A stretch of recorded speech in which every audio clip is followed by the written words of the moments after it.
part of the reason that people go watch anti-heroes and villains is because there's a part of them crying out for the incorporation of the monster within them, which is what gives them strength of character and self-respect, because it's impossible to respect yourself until you grow teeth.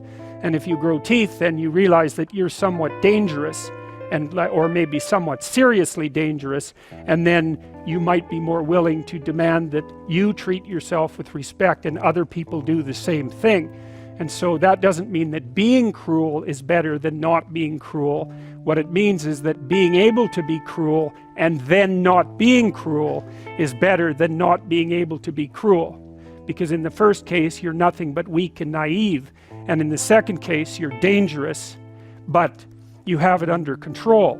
And you know, a lot of martial arts concentrate on exactly that as part of their philosophy of training. It's like, we're not training you to fight, we're training you to be peaceful and awake and avoid fights.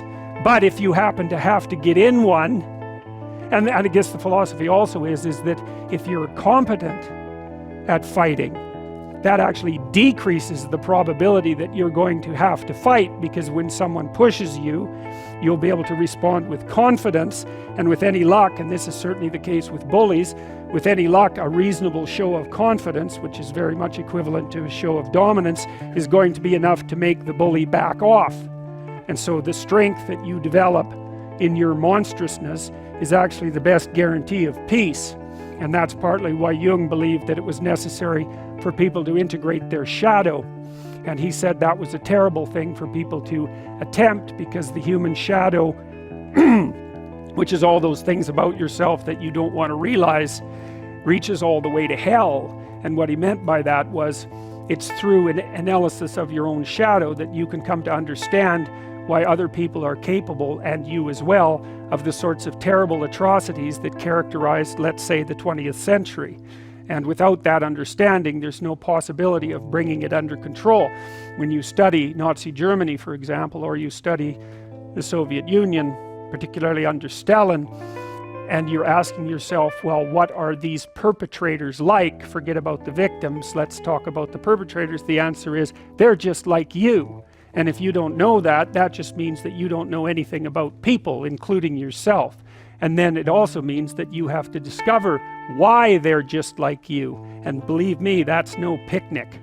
So that's enough to traumatize people, and that's partly why they don't do it. And it's also partly why the path to enlightenment and wisdom is seldom trod upon, because if it was all a matter of following your bliss and doing what made you happy, then everyone in the world would be a paragon of wisdom. But it's not that at all.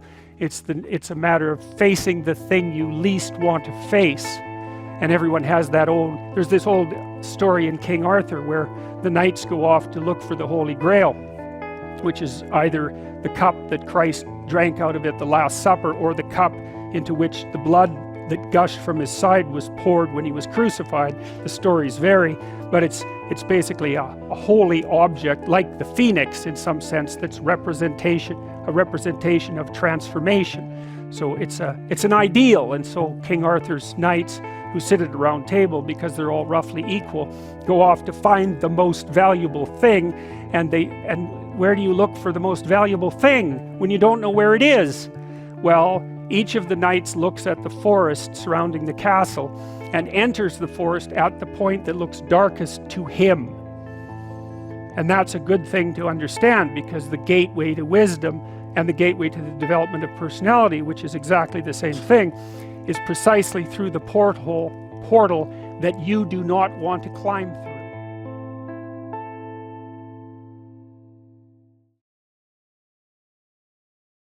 What are you afraid of? Well, okay, you're afraid of everything. Well, let's get something specific you're afraid of. Well, I'm afraid of an elevator. Okay, an elevator. So I have a client, she's afraid of elevators. The elevator door opens, she goes, "That's a tomb." And I thought, oh, wow, I thought it was an elevator. But for you, it's not a bloody elevator. It's death. And so that's what you're afraid of. It's worse than that. You're afraid of being trapped inside there in the dark, alone, not knowing if anyone is going to rescue you, stuck there with your damn imagination, freaking out. It's like, and if that's not, and then maybe you have a heart attack because you're so terrified and you die. It's like, you know, So that's the elevator.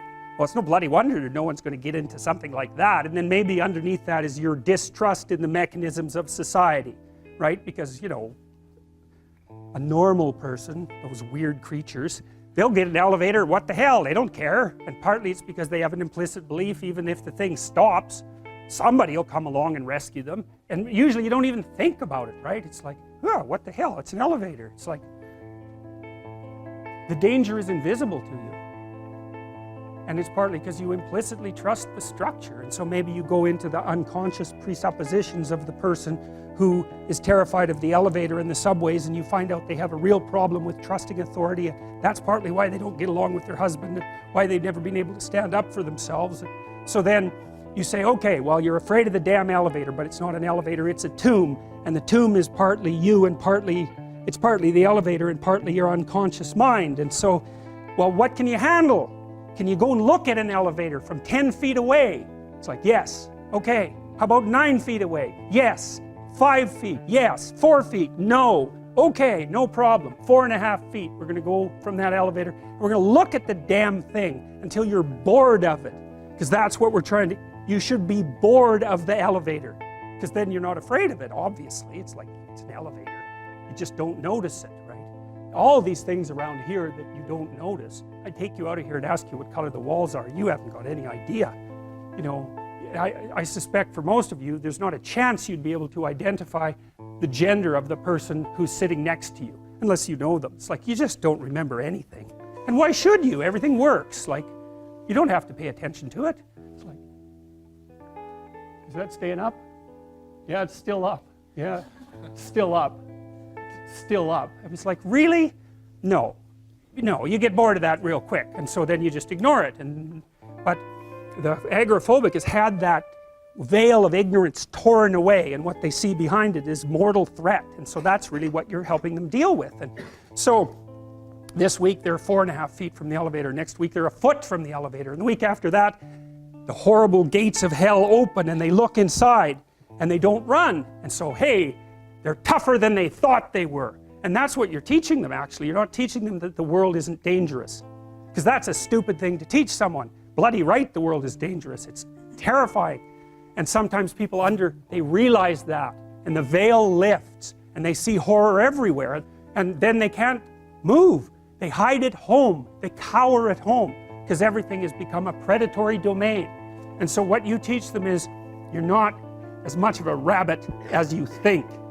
And part of that is that you help them grow some teeth so that they can go home and have that fight with their husband that they should have had 25 years ago. And it happens very frequently with agoraphobic clients, that you get them so they can go on the damn elevator and they can go on the subway and they can take a taxi. And maybe they learn to drive. Wow, they get some autonomy, and then they're a little tougher, and so then they can stand up for themselves, and they go back, and like, their husband might not be very happy with any of this. Really, it depends on what sort of guy he is, you know. If he's a real tyrant, he might be just perfectly happy that he's married to someone who, you know, is afraid of her own shadow, because then she won't ever leave. And so that's a nasty little story, and believe me, it's not uncommon. So she gets tougher by facing what she fears, and what she finds out is there's a hell of a lot more to her than she thought. And that's really what happens when you do behavior therapy with someone who's agoraphobic. It isn't really that they get less afraid, it's that they get braver. That's way different. It's because brave is alert and able to cope. Naive is there's no danger. It's like, oh yeah, right, there's no danger. Jesus, what a stupid theory that is.